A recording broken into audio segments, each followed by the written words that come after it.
Heart to Heart, a Catholic media ministry, in association with the Bellarmine Jesuit Retreat House, presents Seeds of Joy, stories for Easter and throughout the year. Today's story seed is More Than Many Sparrows.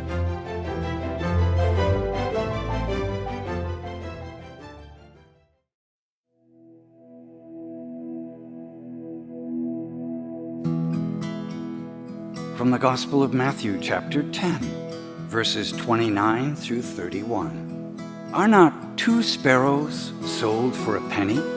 Yet not one of them will fall to the ground apart from your Father.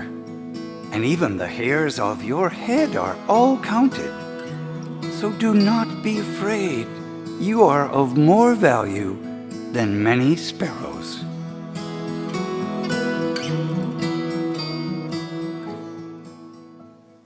What do you think the world's population is at present? 5 billion? 6 billion? 7 billion?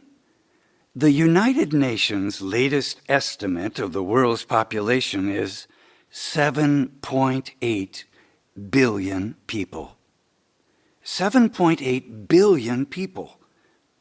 In a sea of so many faces, it's easy to assume that God doesn't have time to listen to our struggles, to one more sad story of woe. But here's the thing. If we assume that God doesn't care or is just too busy running the universe, then our worries become twice as burdensome. If the God we worship is always looking after someone else and never has time for us, then we're basically left to fend for ourselves. Why bother praying? It's essentially a waste of time. But Jesus tells us that this kind of God is way too tiny. He invites us to imagine a God who is God. Jesus reassures us that the real God, our Heavenly Father, is infinitely aware of all the needs of all His creatures, even the flight and fall of the smallest sparrow. In fact, Jesus reassures us that even the hairs of our head are counted. Admittedly, God's counting job is easier on some of our heads than others. But the point is that God knows us and our needs better than we know ourselves.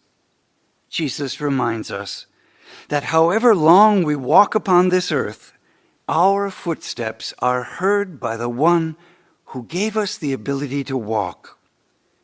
So let's change the channel of our thoughts from worry to praise. Let's raise our gaze to the heavens.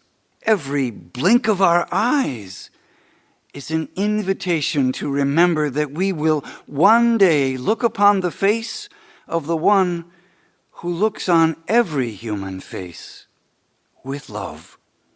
To him, we are 1 in a trillion.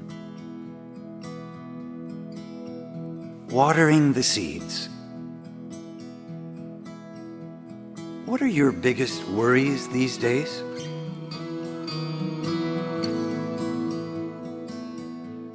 When was the last time you talked to God about them and listened deeply for a response?